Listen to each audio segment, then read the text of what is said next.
Now, this week's guest is someone I've had the pleasure of knowing now for a few years, and someone whose own brilliant podcasts inspired me to get the finger out and actually do this one.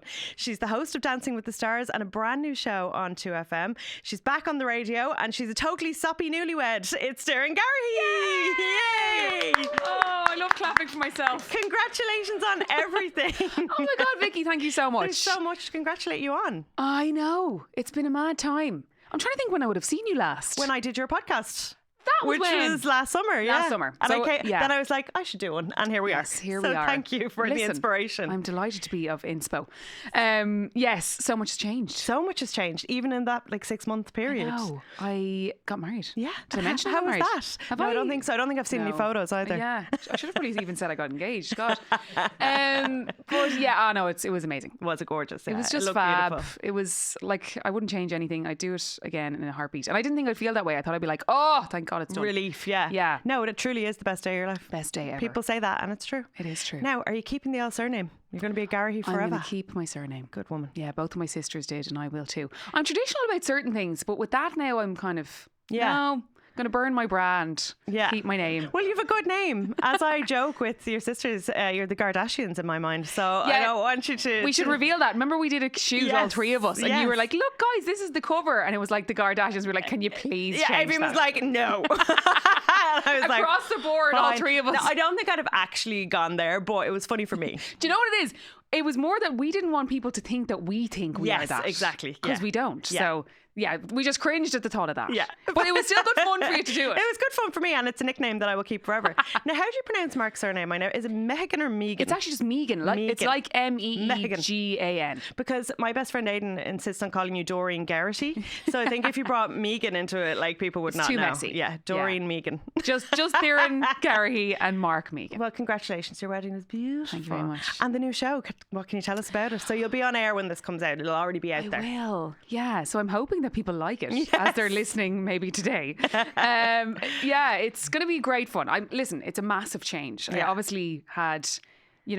5 years on Breakfast, 3 of those with Doireann and Carl, and they, the rapport we had was just amazing. And I'll be forever grateful we were thrust together because, I just never could have anticipated how well it would work. Chemistry, babes. I know. And that's what our movies are all about too. You got to have it. Yeah. You got to have it. And we had it, and it was the most amazing time. I just needed a break, and I'm back now, and it's a totally different setup, and it's a bit more pressure on me because it's my own show. You're on your own-io. Yeah. But that's exciting. I think I'm able for it. As I sit here not having done it yet, I think I'm doing well. They only let really good people on air on their own. Well, so thank you. There you are. But you're a busy lady. You've been doing dancing. Yes. You've been flat out. Yeah, dancing is amazing. It's just the best fun ever. Would you ever like to do it?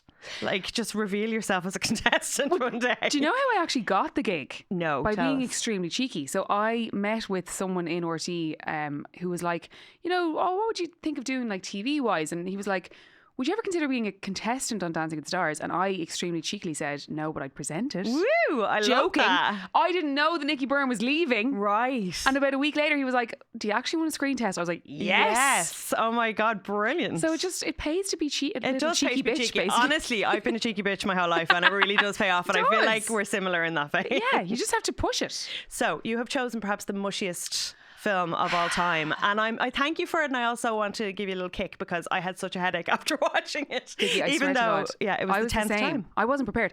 I got a lump in my throat literally from the opening credits. It's meant to make you have a lump in your throat from the opening credits. Oh my God. Yeah, it's beautiful. The light with the birds flying, and you're just tell like, us, what is your film? My film is The Notebook. Woo! Amazing. Did you make Mark watch it, or did you watch it alone? Mark, do you know what? He is someone who acts like he doesn't like sloppy, They all do. Sloppy. Oh yeah, but he was fully watching. He was lying down beside me on the couch, had the laptop, but he was like he wasn't actually into on his it. laptop. Yeah. Oh, yeah. And then at the end, sorry, we shouldn't skip. No, we won't skip to the end. No, you can skip to the end. You know the end when they're holding hands. Yeah. He went to reach for my hand. I was like, he's loving this. Soppy git. I love it. Well, The Notebook. So it is a 2004 film by Nick Cassavetes. He is the son of John Cassavetes and Gina Rowlands. And Gina Rowlands plays the old lady. The Cassavetes are kind of a Hollywood dynasty. It's pretty cool that he adapted this source material from Nicholas Sparks. It is very cool. King of the Weepy. The king of the Weepy. And most of his novels are set in the American South. So this is set in one of my bucket list places, South Carolina. Unbelievable. I've wanted wanted to go there. I won't go there at the moment while the orange one is in office. I'm going to wait. the orange one. But it just, do you watch any Bravo? Are you a bit of a Housewives fan? Not really. I was bed into it in lockdown. Yeah. But since then I haven't really got into it. But I know the vibe. You've come out of it, whereas I've gone full throttle into You have. I watch the side shows now, one of which is called Southern Charm, which is set in Charleston, South Carolina. And is it still as fabulous as it? So stunning. Oh my God. houses. Oh, it looks exactly the same. Yeah. Oh. Stunning. So, like you say, from the opening credits, like there's geese, there's sunlight, there's an old woman looking out over the water, the music. It's just, you're in for a cry. Yes. And we're fine with that. We're okay with that. If you're in the mood, it's great. And like, I think some people don't get that, being in the mood for a cry, but sometimes you just need it's cathartic. a good week. Yeah.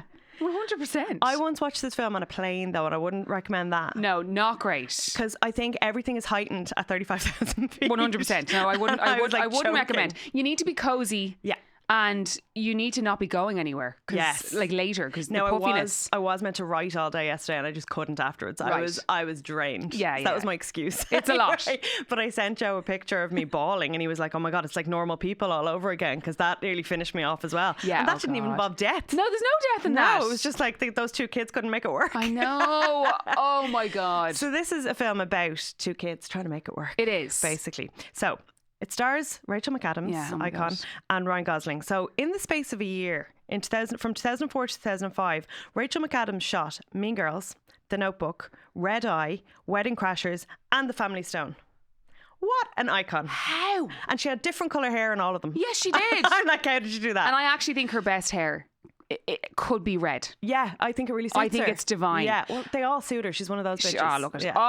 her face. But her and Ryan Gosling famously didn't get on, and then fell in love while making this film. Yes, I did know Isn't this. that beautiful? I did know this. And their kiss at the MTV Awards. So if you're old enough like us to remember. Like us. Do people even still watch the MTV Movie Awards? Who knows? You just watch on TikTok. Yeah. Like two Canadian icons they are. And she ran at him and he grabbed her and they wore the face off each other on the stage when they won unreal. Best Kiss. It was unreal. Sorry, one thing that really struck me, I can't believe just how much of a baby face he is in the movie. I know. I see, I have never fully fancied the Gosling, right? I have never committed to it. I think he's a bit too little and skinny for me. I don't know what it is. He? I like him in this film once he grows the beard and gets a bit angry. Then I like him. No, even still. Okay, I had a lot of feelings. Do you fancy the Gos? He kind of gives me the ick in The Notebook. Right. A tiny bit. And what is that, because he's so intense? He's so intense. Right. He needs to just calm. Yeah, it's so he needs to funny calm what his comes tits. to you when you watch it after a few Critically, years. yeah. Like with a critical eye. Yeah. He's Noah Calhoun and Yes. she's Ali Hamilton. And when they first meet, they're at the fair. And he's obviously struck by the thunderbolt. He's like, oh my God, that is my woman. Obsessed. But he's so inappropriate with her. He gets all up in her personal space. He follows her onto the feckin' big wheel and hangs off. So he's basically so she's on the Ferris wheel with another guy. Yeah. Leave her be. Yeah. He sprints onto it, gets onto her part of the thing, and she's like, "What are you doing?" Yeah. Up in the air. He then hangs off the thing, and he's like, "I'm going to stay here till you like go out with me." Honestly, red flag. Complete Gigantic red flag. If she was my sister, I'd be like, never go near him again. Get away from that man. So but strange. somehow, eventually, because he just keeps at her, like eventually she finds it charming. It was 1940. It works out well. It does work out well. And listen, the fact that we learn that he is kind. And He is kind. comes He from this recites beautiful- poetry. And his dad. His dad's a ride. Oh my God, a complete dilf. So this is how I know I'm nearly 40. I'm like, look at his dad. Like, hot stuff. Never mind the young fella. Like, The stuff that comes to you when you watch it later. he in is life. famous ride Sam Shepard though. Like, he's a ride in the Pelican Brief. Yeah. He's been a ride forever. So Yeah. and he's always a southern gentleman in Yeah, every film. But yes, on their first date, he gets her to lie down in the middle of the road, which is also a gigantic red flag. Madness. Complete madness. Like, they nearly literally get run over. But I love that because it's like, and the way she's like belly laughing, and you know that she doesn't, because we learn that like her life is so regimented. Yeah. It's like she comes from this wealthy background where it's like she does her tennis, she does her piano, and they're obviously like driving her on. Yeah.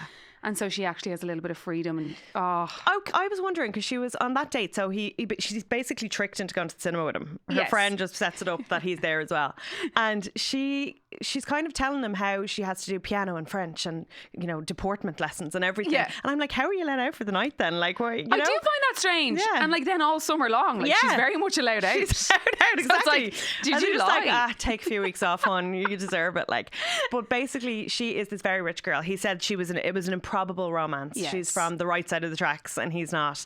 And she's set up for greatness and he's absolutely not. And it's not that he doesn't have ambition, really. He's just quite happy with his lot. Yeah, he's just it's like he doesn't know any different. Yeah, like he works at the lumberyard. He lives a country lifestyle. He's a country boy, where she's from the big city, which in this case is Charleston. It's no New York City. No, it's not. You know, but her parents really want her to like go to college. Yeah, which in those days was rare enough. Yeah, I mean, and that's the thing. It's funny as well. Another thing, while I'm watching it, I obviously when I watched it like previously without my critical eye lens, you know, I'm like, oh, the parents are so mean. But then I'm like, oh, I relate to the parents. I relate hard. Again, how you know you're old is when you're like, get over your silly little romance. Yeah. You're going to school. Yeah, because like she is 17. Yeah. I mean, you know, I just remember me at that age and I was a demon. I was demon in love, wildly in love with a boy I met in the south of France. And I was an absolute terror. And he lived in England and I used to fly over to see him. No. Yeah. And I'm like, ma'am, how did you allow that to happen? And she's like, well, you paid for it yourself. So like I got a job and like I was determined. You funded it. Yeah. But like I think now if they had tried to stop me, it only would have made me worse. Totally. So when I'm watching this film, I'm like, they're treading a dangerous line here. Like they don't want to like ban her from seeing him. Because they know that that's just going to have the reverse effect. Exactly. They're afraid she'll literally she's run away. Fiery. Yeah. You know, like when they get back to the house that night. Oh my God, the way she's screaming. Yeah. Sorry, she threw a newspaper at her mom. And she like, bashes poor Noah around the head a few times as well. Sorry, that's another thing. She is I'm fiery. Like, she's a red flag. There are two red flags coming together to make an even bigger red flag. She batters him at one point. Around the head as well. And then he starts slapping himself. Yeah. I'm like, oh, this is chaos. He can't slap her back because he just slaps himself some more. Like, yeah, it is chaotic. I just keep having to be like, right, it was 1940. Things were different then. We don't actually judge. It's just things we pick up on that go, whoa, that would not be cool. Just like, because when I saw this, I was probably around 18, 19. Yeah. You know, so I was probably like still in love and completely enchanted by it all. Whereas now, as an L1 who could have an 18-year-old myself, I'm like, oh, Jesus, this must be terrifying. Yes. And even then, like, so nowadays, I think parents worry about kids being too connected. Then there was zero connection. So like they could literally run off and you'd never see them again. Sorry. Right? I mean, I totally understood when they got the police out looking for her when she wasn't back by 2 a.m. Yeah. Of course. Well, their riding got interrupted. They didn't actually ride. Can I ask that? Go on. Did they ride? No, they got interrupted. Finn ran in. His best friend Finn ran in and stopped them. But you know when she's like freaking out and she's like, oh, I can't stop talking. I don't think he got it in. I don't think so. Maybe he did. Maybe he did. But it wasn't a full ride. Maybe her virginity was gone. There was no proper thrust. There was no thrusting whatsoever. She freaked out. She started panicking. And he was very nice when that happened. Very relatable the way she freaked out. Yeah. You're like, no. But I just kept thinking of me back then and I was just, oh God, I would hate to parent me. Like, they're wild at that age. I know. This summer love, this first feral love. Yeah. Like. And trying to toe the line between being like, you know, telling them what they should or shouldn't do. Yeah. But also, you can't go too hard with that because they're just like, give me freedom. Yeah. And like the hormones are wild. And like in many ways, they are adults. Like we're programmed to start having babies from 14, 15. So they have all those urges. Yeah. But like you're just trying to tamp them down. I know. And I guess she was lucky to be able to go to college, right? Because women didn't really get to back then. Yeah. But there was this thing back then. It was like you went to get your MRS, your Mrs. degree. You went to college to meet a nice man. From a neighbouring boys' college. Did you know this? From research. Oh my gosh, the iPad is firmly out. The iPad is out. But you know, do you know Mona Lisa Smile, the Julia Roberts film? Like they're all going to college to meet nice men from Harvard. So yeah, that is kind of the vibe. So like her parents do want her to go to college, but not necessarily because they want her to be a big career woman. It's because they want her to be in that echelon of society. Yes. Do you know what I mean? An educated woman. Yeah. But sadly, Noah has her heart. Well, it's not sadly. Well, I mean, it's for them. It's sadly. I'm relating to the parents. Right. Okay. So you're in parent mode. No, I'm going to go back into their mode. No, I'm going to switch back. So they're madly in love. Yeah. So they have this wild summer. Again, through my critical lens. Yeah. The way the journey that we go on with them, and like even just the shots are so beautifully done. And he's a goner from the absolute get go. So he's saying things like, "You just tell me what you want, and I'll be that for you." Yeah. And I had to be next to you. I was drawn to you. So he's just, if you're a bird, I'm a bird. Ugh, I don't love that line. I actually think that the whole scene is really cringe. It is. It's mortifying. It is. Because do you know what it is? She's doing the whole "would you love me if I was a worm" thing. Yeah. She's like, but she looks unbelievable. yeah, she's in this perfect little 1940s bikini with a high waist and a little headscarf. She's like, would you love me if I was a bird? And he's like, well, if you're a bird, I'm a bird. He's and I'm basically just like, well, of course, you're a complete ride. He's like, shut up. But yeah, I love you. Yeah, it's great. You're absolutely right. But her mum actually says something that really sums it up. She says, that child's got too much spirit for a girl of her circumstance. Yeah, I love that line. And she does. She does. It's true. It makes me feel a bit queasy looking at it now for this teenage love. Like, I find it a bit... I don't know why. Why? Because back then, you could very easily marry your first love. Imagine you married your first love. No, not a chance in hell. Exactly. Not a chance in hell. Exactly. I know. So I'm just like, oh, I get the intensity of their feelings. I feel them. But at the same time, I'm like, whoa, they're horsey. So I'm kind of glad they had the break. Now, the break is forced. The break, them. oh God, when I think about the fact that the mom hid the letters, Yeah. But sorry, also this time round watching it, it's so funny. Always in the past when I watched it, when the mom brings her to the mine or wherever it is. Whatever, they're digging something. Some diggings. Yeah, it's kind of a depressing situation. There's stones. Yeah. And she's like, that's the guy that I could have been with. Yeah. I always used to be like, I always thought that she was like, so don't end up like that. Right. But then she drives her back. She gives her the letters and she's like, make the right decision. Yeah. She's pushing her towards she is by then. Yeah, by absolutely. then in the past, I never thought that. It's so strange. I think she doesn't want her. She wants her to kind of follow in her own footsteps, right? Yes. So you don't know that the mom had a teenage romance with a sexy minor ride, but like you kind of get that, like, you know, there's something has gone on because she's she's like, you're going to end up pregnant or, you know, abandoned or something. So the man basically, they stay out late, nearly having the ride. The man basically is like, you're not allowed to see him anymore. Yeah. So it's got to the point then where she's like, it's worth the risk of her fleeing. And she's like, we're going home tomorrow. You're not staying in this summer idyll anymore. We're going back to the city and you're getting away from him. And not only that, she does intercept 365 letters from now on, one a every day. day. Sorry, I wrote you. Is that grammatically correct? No. And Americans do it a lot. Right. Do you know what? I find Irish people saying that sometimes. So her mom was clearly on the ball to intercept a letter every day. Every single day. But she didn't throw them away. She kept them. I love which that. is kind of weird. I'm like, did you read them? You perv.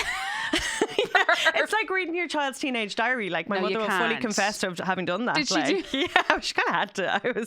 God knows what I was planning. How wild were you? Not that wild, but I was madly in love with a boy, an Irish sea away. So like, you would be worried that How did that end? He broke up with me. The day I got back from interrailing. No. I could have been riding rings around myself in Italy. I was not. And then I got dumped the day I got back. That's so mean. It was so mean. And I never saw him again. So he held on to you so that you couldn't do that. Yeah, I don't know whether he was just not. Maybe he wanted to do it face to face. I don't know. Rude. Bastard. 4 years. But my entire teenage, from 15 to 19. Yeah, but all I was in that relation. Listen. But look, it all brought me to where I am today. If it didn't give you what you wanted, it taught you what you don't want. Oh, that's very wise. Look at you, a married woman. That's what I told myself for the entirety of my 20s. Yeah, but look at you now. Exactly. You're with your lobster. Exactly. We're both mushy, like loved up saps. We are. So I get it. Her dad is kind of terrifying. He looks like the Monopoly man. He's scary. And actually, he could have been even scarier. He's the nicer one of the two. Yeah. Her mom is the bitchier one. I know, like, he never really raises his voice, and they could have got away with making him that little bit scarier, but they didn't. Looks like a pantomime villain. Yes. But like, oh God, that scene though when they're all eating and they're asking him about his job. Do you know what that's like? Titanic. Yes, there are lots of parallels with Titanic, which had come out like 7 years prior. So you know the producers knew what they were doing, but they had the source material. But they have this basically an upper class meal. They're all around the table, and the rich people, amazing outfits, and the rich people are just being mean to poor Noah. They're like, "What do you do? And how much do you make? How rude!" Straight out, they ask him, and he's like 40 cents an hour, and then everyone nearly chokes on their food. How can someone live on that amount of money? Like, and then he's like justifying it. He's like, I don't need much. Yeah, he saves, and he's obviously a very good saver because very good saver. So when Ali is taken away from him, he writes to her every day for a year, and then he's called up to war. Pearl Harbor happens, and he has to. I actually forgot about. I completely half forgot that the war is a massive part of the story. Yeah. Well, it's not. So the summer is 1940. So the following December was Pearl Harbor. Yeah. So then it would make sense that all the young men would go to war, and his best friend Finn is killed. It's Eric from Entourage, which makes it even worse. I'm like, Eric, don't die.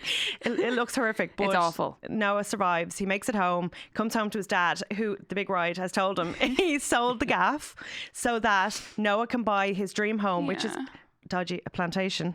Yeah, Dodge. A Dodge old plantation that he wants to fix up. It's where he took Ali to get the ride that night that never fully happened. Well, half happened. And he wants the money to do this basically up, and that becomes his mission. That's his like. I love when when Noah's like, where are you going to live? And he's like, with you, dummy. Yeah, but he doesn't last long. He dies quite quickly. He dies then. He dies before he finishes the gaff. See, they needed to kill off the dad to make it seriously sad for Noah that he had lost his friend. Yeah. He'd lost the dad, and Ali never wrote back to him. And his mum is never mentioned. So even in the book, I googled it to see if she's mentioned. There's zero mention of her. So you kind of think she might have died in childbirth or something. Yeah. So he's lost it, and like he does go a bit mad at that point. But what really tips him over the edge is he goes to Charleston to get a permit, and he sees Ali with her new boyfriend. God. And he's he's actually crying in that moment. What do you mean? I just thought he kind of looks really sad looking in the window, but I actually paused it. He's actually tearful when he sees her. Now Ali's new fella is the criminally underused James Marsden. Okay, another thing that through my critical lens that I really love about this. Yeah. They could have so easily villainized him and made him a total prick. Yeah. But they didn't need to, because the love with Noah is so strong. So pure. That it doesn't even need to be, you know what? I've realised Lon is a prick. I'm going back to Noah. It's just like, no, actually, they're both lovely men. I fancy Lon more. Like, Lon is stunning. Is a ride. Absolute ride. And when she meets him, she's like volunteering. She's such a goody. She's like volunteering in a wartime hospital, and he's in full body cast and traction, and he's like, ma'am, can I take you out?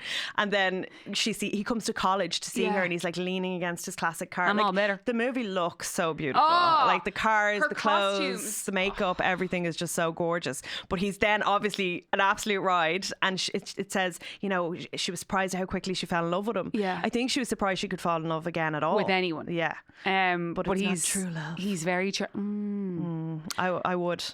Marsden. I've always liked him. He has a kind of cartoony face, like little comical little cheeks. Yes, but he's hot. He's gorgeous, and their life together, it's so different to what she would have. Because he's rich. He's rich. They're there doing going to these parties, dancing, having the crack, and her mom is thrilled. Absolutely thrilled. She's like, "This is going to be the society event of the year when you marry Lon." When he goes to propose, and the mom is like gasping. And the ring, and knock your eye out. And I love that later on, even when she's cheating on Lon quite a lot, she's wearing the ring still.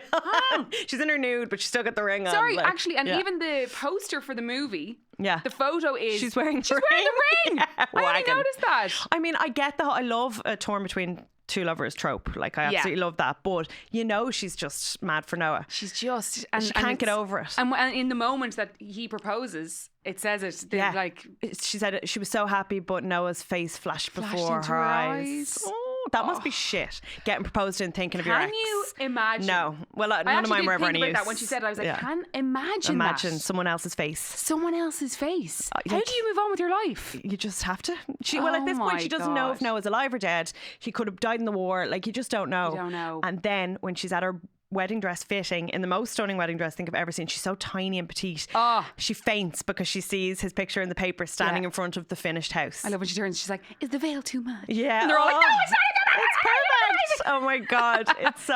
Everything's just so gorgeous. So gorgeous. But she just then, it's like an old fashioned, she swoons. Yeah. Like, I did think it was ridiculous and unrealistic that she's in the bath with the veil on. That was ridiculous. Why would you wet your veil? But why would you wear it into the bath? Yeah. I don't understand. Yeah, that's a real Hollywood thing. It's like, give her the veil.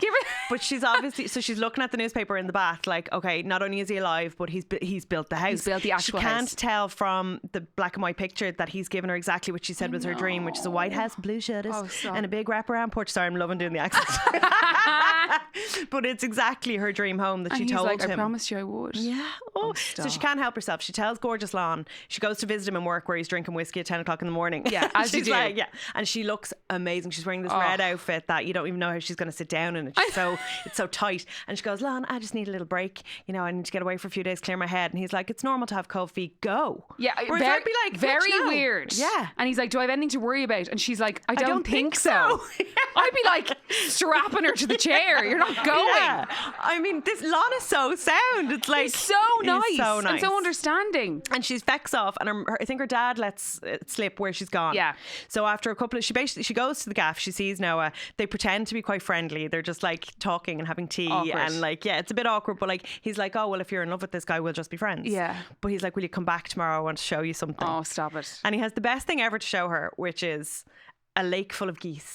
Which sounds ridiculous, but he's literally rowing this wooden boat through this paradise of beautiful birds. And she's like, why are they here? And he's like, he says something that's like a double meaning. Yeah. He says something like they're supposed to leave, but they don't. Leave. Yeah. Oh. And she's like, oh, this is me. At any minute they could migrate to South America. No, it's just so beautiful. So what we haven't addressed so far is the old people.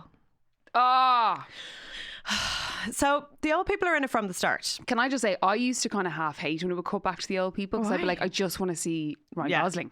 Okay. Stop cutting the camera away from Ryan. If in Titanic they were cutting back to old people instead of showing me Leo DiCaprio, I would have been there rattled. You go. Yeah, I get it. But this time round, I really loved it. Now that you're again, woman now that I found who I'm going to grow old with, yes, I'm that's like, it. That is the cutest thing I've ever seen. So from the get-go, you know, these old people are here. It's James Garner and Gina Rowlands, icons. And they're in this kind of what you soon realise is an old folks' home. Yeah, sorry, care home. Stunning. Stunning. For the whole thing, I was like, how expensive was that place? Yeah, I want to go to there. Unbelievable.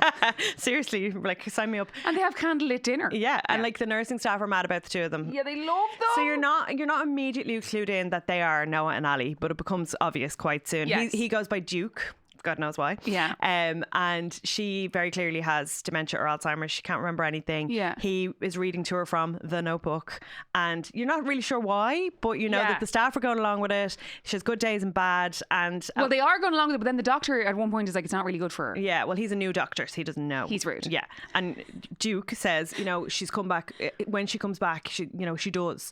It happens. Yeah. And the doctor's like, right, well, you have a heart problem, so be careful. Yeah. Here's more medicine for your heart problem. So it's really hammered home that neither of them are very well. Yeah. And then around this point in young Noah and Ali's story is when we see their children. Oh, they come to visit. I know. And they've 3 kids, and the mom doesn't remember them at all. But she feels some sort of emotion when she's looking at them that she doesn't understand. She doesn't know why. And even with the little girl, when she runs over and gives her a hug, and stop. So they're like, Dad, what are you doing in the home? Like, you need she to doesn't come remember home. us. Come home to us. It's not good for you. And he says, your mother is my home. No, it's actually just too much. No, it is too much. It's too much. Because I totally get that level of adoration. Yeah. Like, I would follow Joe Carlisle into a home and read to him every day. I would. I know. You know, that's so the thing. Well, would I? I don't know. It depends on the home. You would. I know you would. It depends on the home. That's true. If it was that home, I'd be there. I'd do it. 100% out in the lake every day, chilling. But the kids, you get like this glimpse of their former life. Yeah. And the fact that he still adores her and she's still his girl. I know. Oh my God. Can I just say one thing? I have a bone to pick with the kids. Okay. You know, when he goes into hospital or like he's sick. Yeah. Why weren't they there to... Yeah. She starts deteriorating rapidly because they just don't arrive. Because they don't need them for the narrative. That's why. That's true. That's why. Sometimes we have to give them for the plot liberties. Okay, Vicki, it's fine. okay. It's okay. Okay, I get it. So young Noah and Ali go out in the boat. Yeah. It starts to rain. Oh, yeah. And she just when it starts lashing that sex is coming. Oh, 100%. It's pathetic fallacy. It's Shakespearean. It's like it's wet. Wet. And she's furious all of a sudden. I'm like, is she furious because her hair got wet? Because I'd be furious. She's just soaked through. And then they get back and she's stomping down the thing. Yeah. And then she goes, why didn't you come for me? Why didn't you? I waited 7 years for you. I waited for you for 7 years. And he's like, I wrote you 365 letters. And for some reason then just like 2 magnets roaring at each other, they just run at each other. Yeah. And she's so little, even though he's little, he can pick her up and they have this gorgeous kiss. Yeah, and then they literally go home and strip. Yeah, and it's all very erotic. It's amazing. They're dripping. But then I found myself getting pissed off with her because she just very easily cheats on her fiancé. Yes. And then they have sex, that's great. And she's like, he's telling me that's what I've been missing. Let's do it again. I feel like she never had an orgasm before. That's what you're to get from that. Yeah, because she's panting away like, oh my God. And then she's like, oh. That is it. Yeah, because she's had sex with Lon. They're engaged. She's no virgin. But she hasn't had oh my God, that's what happens. That's what happens. She's panting away. Loving life. I even found it very erotic when he was taking off her grotty stockings. Oh my God, and the they're slowness. Like skin coloured. Yeah, they're not good. They're wet and he's peeling them off her and I'm still like, yes. And he's doing so slowly. I'm like, yeah. It's very sexy. It's the sexiest thing ever. And then they basically spend the next 2 days in bed. Yeah, like, she's just wrapped in a blanket. Yeah, and she's attacking him constantly. They're both stinking for 2 days. And to the point where he's like, I need my strength, woman, I need to eat. And she's like, no, give it to me again. So then very awkwardly, his situationship shows Oh up. God, what's her name again? Martha. She is what I call a God help us. Oh, bless her. She's a war widow who's just, she's trying to get him, and he's happy enough to ride her, but he's mean to her. He doesn't give a shit about her. It's actually mean. It is mean. But in fairness, he has never sold her anything but that. No, and it says to like cure the sting of loneliness. Like you do feel bad for him, and he's been very upfront with her. Like, I'm broke. He says to her, "I'm broken." Yeah, and she's like, "Why don't we go for a drive one day?" He's like, "No." And then this particular day, she happens to turn up while the two of them are stinking, and she's bread or something, and she's like, "Oh, cringe! I thought you'd like some bread." And then, again, the fact that Rachel McAdams, Ali, is so nice to her. So nice to her, and she says she's sensational. I'd like to be described as sensational. Oh my God, imagine. Wouldn't that be good? I'll describe you if you describe me. Perfect. Deal.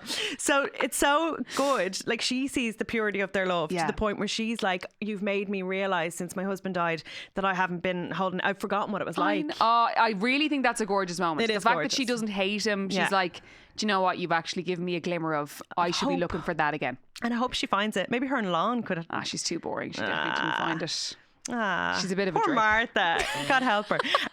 So at this point, Lon is in the town. Yes. He's come looking because he's like, "Where is my bitch fiance? Yeah. I'm going to get her and bring her back." He doesn't even want to dump her. He's like, "I want to bring her home." And I love what he says. What is it? He's like, "I have 3 options. Yeah. I shoot him. Yeah.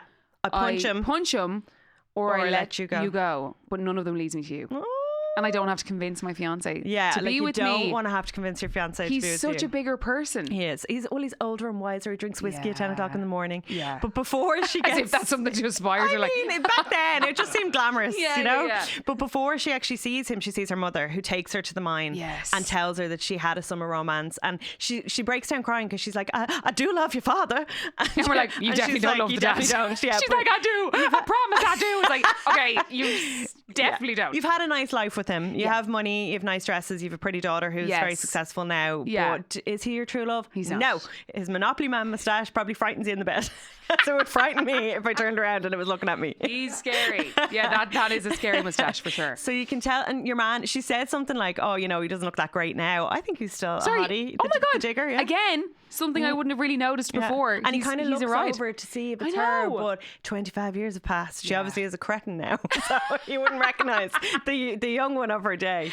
But yeah, Ali realises then that even though Lon is the right choice, he's the stable choice, he's a great guy. She even says to him, she's like, "I'd be a fool to let you go." But she lets him go. She goes back to Noah. Oh my God. It's honestly just... And when she gets out of the car and takes her suitcases, luggage, and she's like, "I guess I'm back." But that's the last time we see them. It is the last time. She runs to him. He wraps her in a blanket, and that's when the sobbing started for me. Oh, stop! It's the sobbing, because it flips back to the old people, and she's having a glimmer of memory. Yes. And she's like, "It was us, wasn't it? The story is us." I can't. I actually have goosebumps. No, it is. It's horrifying. It's but then the way it ends, I just can't. When the woman, okay, so obviously, do you want to explain what happens? I'll explain. Then? So she remembers for about 5 minutes. Yeah. And he's like, "It's worth it. It's worth it for these 5 minutes." But then she panics. So she starts sundowning, essentially, which is what the nurse says. She panics. She's like, "Who are you? Get away from me." And he's just sitting there crying. And it's just like, oh my God, no, it's too much. And then they go to the lengths of showing her like out of her bin. They've obviously given her loads of medication. Sitting in a wheelchair by herself while he's off having a heart attack. Oh Jesus, it's horrific. They start deteriorating. No, rapidly. It's really bad. Like, and you're right, the kids don't. We don't see the kids. Show up. She's Where just are they? sitting there in her wheelchair, in a chair, and then at one point she's like standing in front of like almost wires. Prison. Yeah, like it's like a prison. It's like a prison because they have to, for her own good, they have to keep them apart. Yes, but one kind nurse is like, "I'm going to go downstairs and get some coffee, Duke, and you know, if don't you do anything stupid, don't go see Miss Ali." And he goes, "See Miss Ali," and then the best is she's like, "I'm going to go downstairs." She's like, "I'm going to go down. I'm going to make a coffee." And I won't be back for a while. A winky face. And then she goes down the fire escape, and he sees that she has a full cup of coffee. Oh, so she only made. I didn't notice that. Yes, did you not notice that? I was crying at this point, He peers over her desk and he picks up the cup, and it's like, oh, she has a full cup of coffee. She's doing this because she's letting me go see her. Well, they now have some magic happen. Oh my God. She says, I think she recognises him at that point. Sorry, she wakes up from her sleep. And she's like, Noah.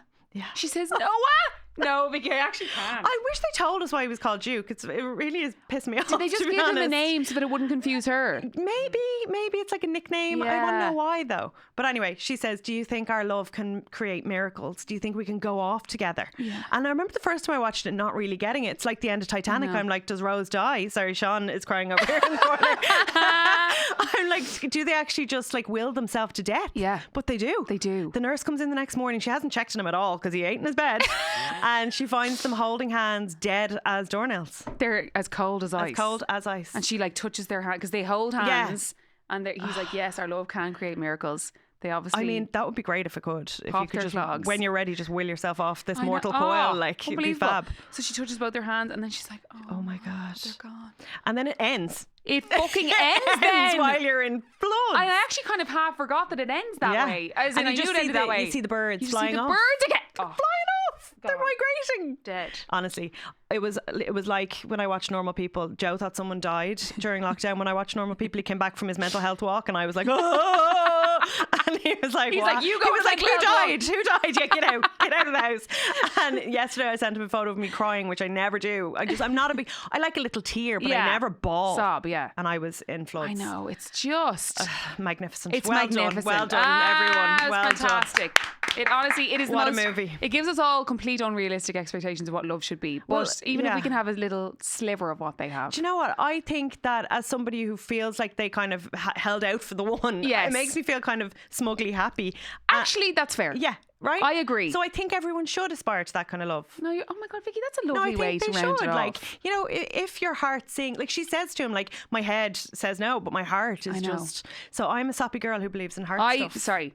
I I believe in the actually heart retract stuff. what I said because Thank I you, am dear. the exact same, and I never, ever, ever wanted to settle with someone who just Yeah. was my head person. It has to be your It has heart to be a heart. person. It has to make your heart sing. Even stupid stuff like Joe wants. Well, we're looking to buy a bigger house. Yes. And if my heart doesn't sing at like even looking at a house, Yeah, I'm not going for you're it. not going for it. I go with my gut Yeah. on most things, Yeah, and you it have hasn't to. steered me wrong so far, apart from the long distance relationship when I was a teenager. That was expensive and annoying. You don't really know your heart and your gut back when then, you're a though. teenager, you, you think just you do, you don't. That's it. Yeah. Doireann Garrihy, how many cheesy popcorns out of 5 would you give The Notebook? I'm going to say 4. 4. What are you talking to Mark for? Because is that not what cool people do? No one gives 5s. Some people give like 20 out of 5. Oh God! yeah. Okay, sorry. Okay, Yeah. so we're not trying to be cool. No. Me sitting here thinking I'm the Guardian. I actually give it a 12. Amazing. Perfect. Yeah, I give it a 12. That's it. We love it. Yeah. Doireann Garrihy, congratulations on everything. Best luck so with everything. much. And thank you for joining me on You Had Me at Hello. Yay, thank you so much for having me.